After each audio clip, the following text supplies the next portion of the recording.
Hi everyone, welcome to this episode of Dartisans. My name is Seth Ladd. I'm a Dart developer advocate with the Chrome team, and today we're going to try something a little new on the show. Today I want to run through a bunch of demos with Dart Editor.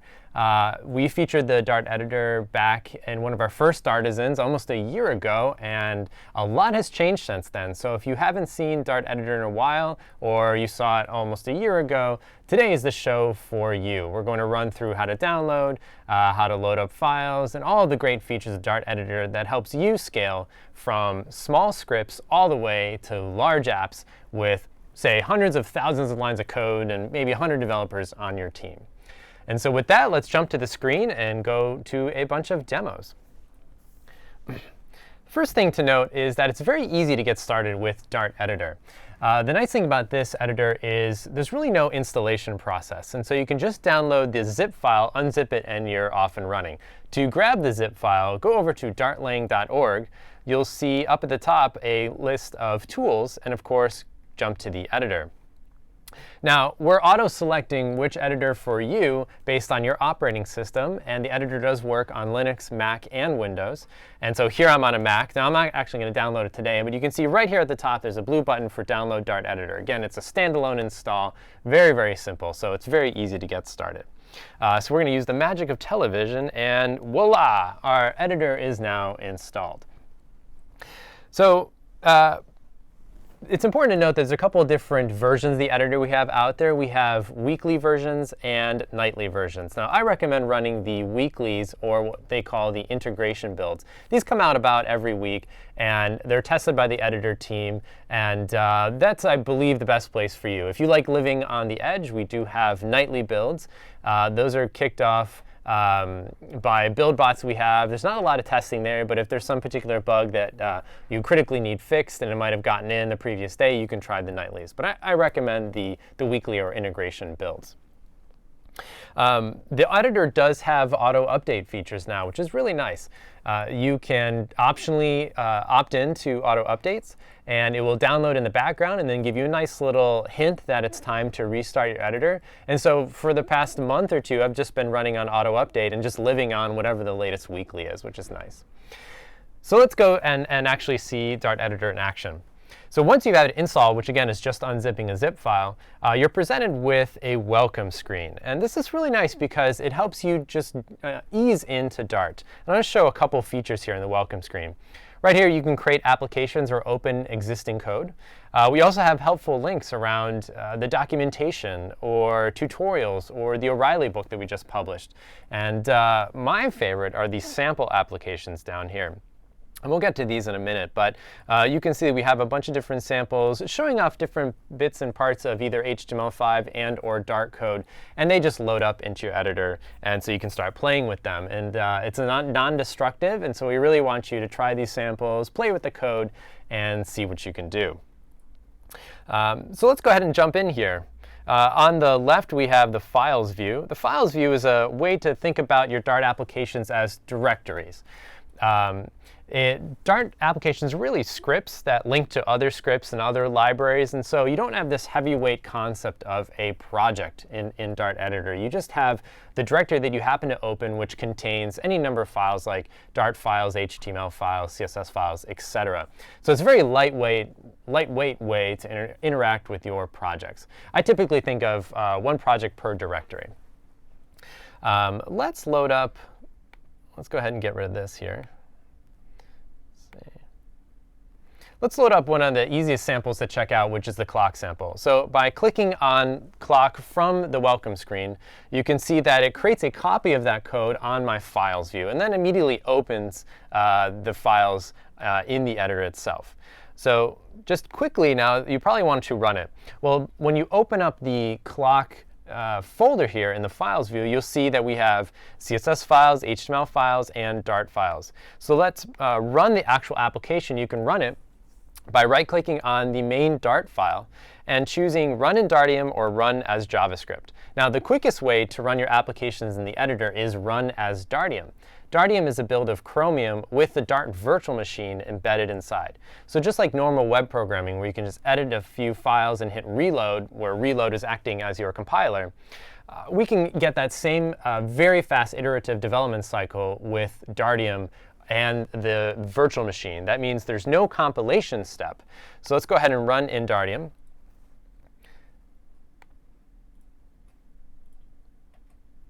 And here it's downloading a file from Google Code, which is a Bootstrap file. And here we go.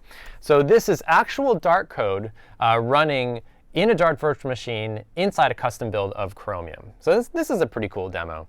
And this quick edit reload cycle is very, very nice when you're doing development. But when you want to deploy to the open web, of course, you need to compile to JavaScript. So let's see how that happens. So we're going back to our editor now. And if you right-click on the Dart file, you can choose the other option, Run as JavaScript. Now this will run the Dart to JS compiler, itself written in Dart, converting the Dart code into JavaScript code, and then launching into your particular stable browser. And right here I'm running Chrome. And as we wait for this file to load, here we go. So same exact app, but it's compiled to JavaScript. And this is running just right in Chrome. So to prove that, we can open up the DevTools and go to Sources. And sure enough, here's the JavaScript file itself. So pretty cool. So generally, we recommend doing the editing and testing in Dartium, and then when you're ready to deploy, compile the JavaScript for your modern browsers like Firefox, IE 9 and above, Chrome, Opera, and of course, mobile Safari and Chrome for Android. Now, it's very, very easy to run your application by right-clicking on the file, but we also have a Run Manager. So in the editor, you can see this green Run button up in the top toolbar. If you drop this down, you can see all the different run configurations that you have that link to all the files in your Files view on the left. And you can also manage them, too. And so this is a nice way, say, if you want to create a custom run configuration, maybe you want to turn off debugging, maybe you want to send some custom flags to Dartium or Chrome when you start them up. You can use the Manage Run Configurations option. But most of the time, you'll be just using the simple right-click Run as Dartium and right-click Run as JavaScript. I find that I use those almost every time. OK, so let's look at some of the editing features of Dart Editor. Again, we'll stick with the clock sample here just to keep things simple. Now, Dart is a structured but dynamic language. And so that helps you scale, again, from very small sets of scripts.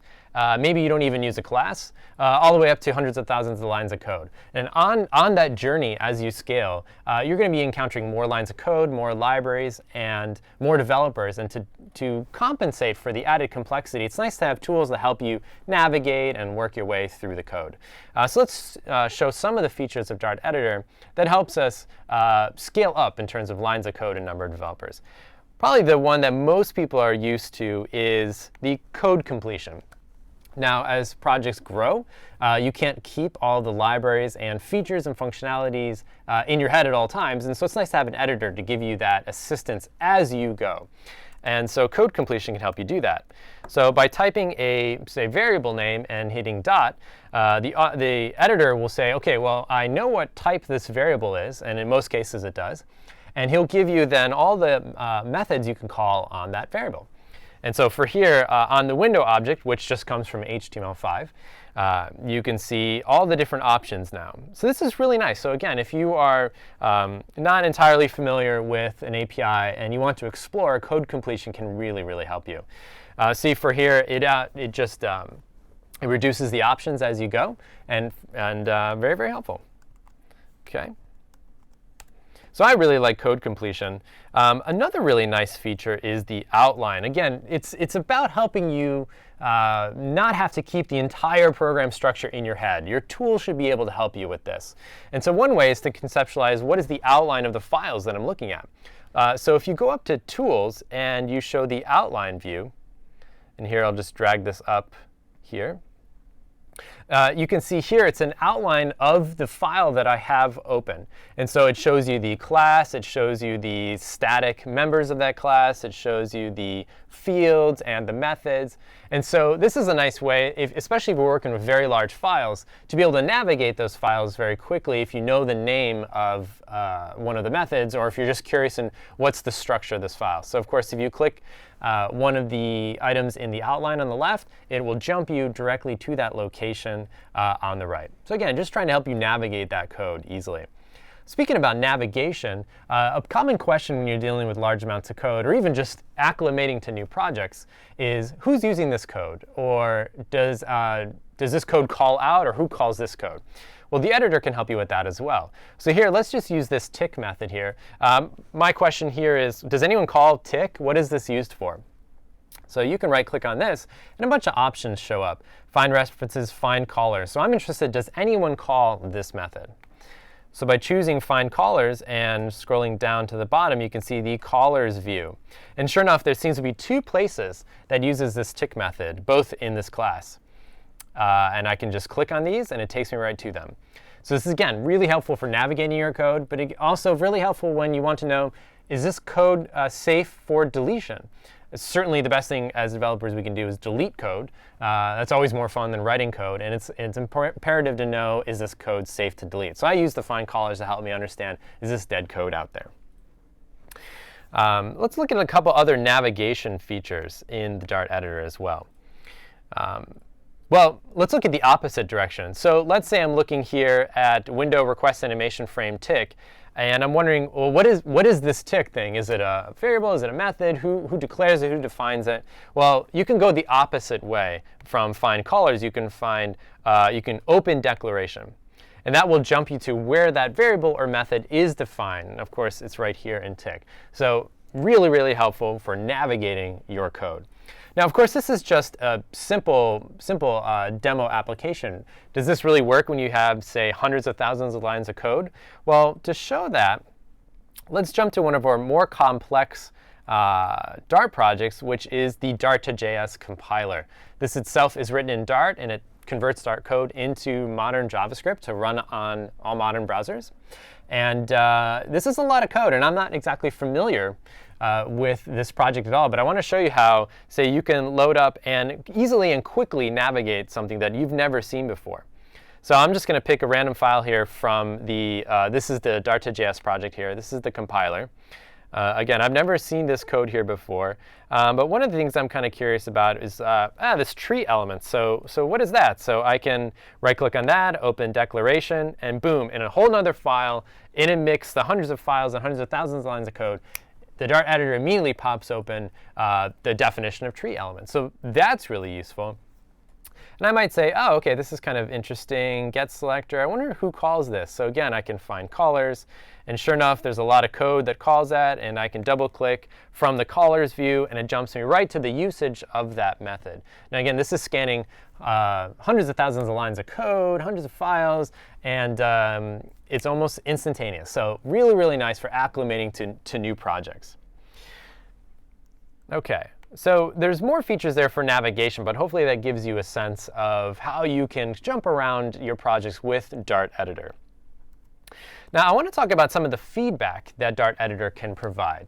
Dart is a dynamic language, but it's also structured. And that means that the analysis engine of the editor can give you early warnings and early feedback based on the code that you've written to help you track down, identify, and fix errors before you run the code.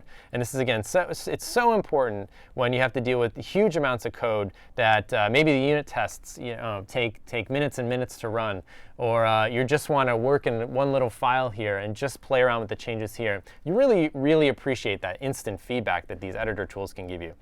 So let's go back to the clock demo here and try to trigger some warnings. The things that we're going to be interested in here is the problems view, which is typically down at the bottom of your editor.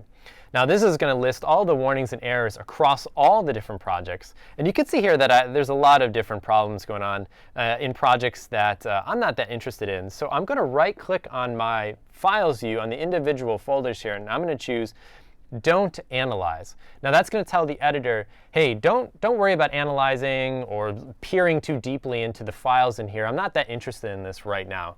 Other editors might have this functionality like a close or a hide.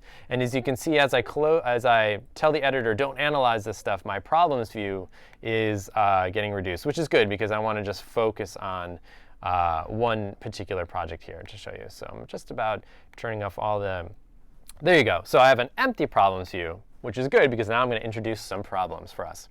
Now, there's two kinds of feedback here that the editor can tell you. One is warnings and one is errors. And it's important to understand the distinction between these two. Warnings in Dart are, hey, you might have some issue, but it may actually run. I don't have enough information to tell you, so I'm going to let the program compile and run. Dart has a philosophy of innocent until proven guilty. That is, we know that ceremonial type checkers, if you will, don't always catch all potential problems, and especially every time you do a cast in a traditional statically typed languages, you're trying to express something that that type checker is unable to express. And you're kind of busting out of the rigid rule system. Well, if you're allowed to bust out of the rigid rule system, shouldn't a language come along that gives you more flexibility and trusts you a little bit more? That's Dart's philosophy. And so it's going to give you warnings, but it's going to let you run the program. Contrast that with errors. Errors are show-stopping problems that the Dart program knows will prevent your program from running. So if you see the red for errors, that means program can't run. You should fix this right now. If you see the yellow warnings, that means program may run, but you probably want to check this out. So let's see if we can trigger both kinds of problems here. OK, so I'm back over to Dart editor. And let's just play around with some of the types here. Let's just change one of these ints to a string. So clearly, I'm setting displayed hour to 0, which is an integer, but I'm annotating the displayed hour variable as a string. So of course, these things don't quite match. So down here, you can see immediate feedback and two warnings that int is not assignable to string. I also get a warning right when the variable is initialized here, and you can hover over that and see that. I also, of course, get a warning here in the gutter. Now, I can I can just simply click on these problems and get jumped right to their location. So that's really nice. Again, the editor helping me navigate my code. But this is a warning. Now, why is it a warning that strings can be set to integers? Well, remember that Dart is a dynamic language, and these type annotations here, the string and int, for instance, don't affect the runtime semantics of the code. So at runtime, it's as if I simply used var here. But of course, I love the instant feedback, and so I use these type annotations, which are perfect for development. So I'm going to put this back in. But you can see that, in fact, so you can see that changing the type annotation will, in fact, trigger a warning. But let's go back here and see if we can trigger an error. OK. Import Dart foo. Now, here's an example of an error. Let's say I'm importing a library that just flat out doesn't exist. Now, Dart editor knows that there's no such library called Dart foo. And here you can see the red underline. You can see the red error over here. And of course, in the problems view, you can see an error here. This is really, really cool. Again, instant feedback. And the editor is telling me, before I even run the program, hey, something's wrong. You should probably fix this. So I really, really appreciate that instant feedback.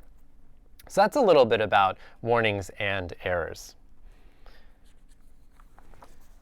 OK, so we looked at running apps, and I want to dive into running apps a little bit more and show the run config.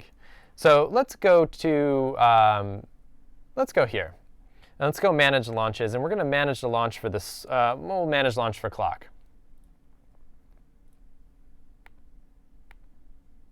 Or not. Maybe this is going to be a little bit too complicated. Here we go. OK, good. So there's going to be two kinds of launches for clock. One is with Dartium, which is with the Dart virtual machine, and one is with JavaScript, that is for modern web browsers deployed out there in the wild. Now, one of the main things that I recommend you play with is the run in checked mode configuration option in manage launches. Run in checked mode defines what happens when the Dart virtual machine or the Dart runtimes encounters type annotations that don't quite make sense. In checked mode, if, say, we set string to a 0, it will fail. And if you uncheck check mode, then that will work OK. So it's a nice way to say, develop in check mode and catch some of those early warnings when you have type annotations that don't quite match. But when you want to test, say, pure speed, or if you want to test the behavior as if you were to deploy your app into the wild where check mode is not run by default, you can turn off check mode here. You can also see options here about enabling debugging and turning on experimental WebKit features. So if you want to play with how to run, use managed launches. Let's go ahead and play with some of the debugging here as a good transition to some of the other features that the editor provides. Now, let's close this and let's go back to clock here. So one of the best things about the debugger is being able to set breakpoints. So let's set a breakpoint right here inside the tick method. And if we run this again, of course, setting this breakpoint here requires a virtual machine because the editor hooks up a debugging session directly to the VM that's embedded inside Chromium for you. And sure enough, that the program stops right at the breakpoint. And you can go over here on my right and see the debugger in action.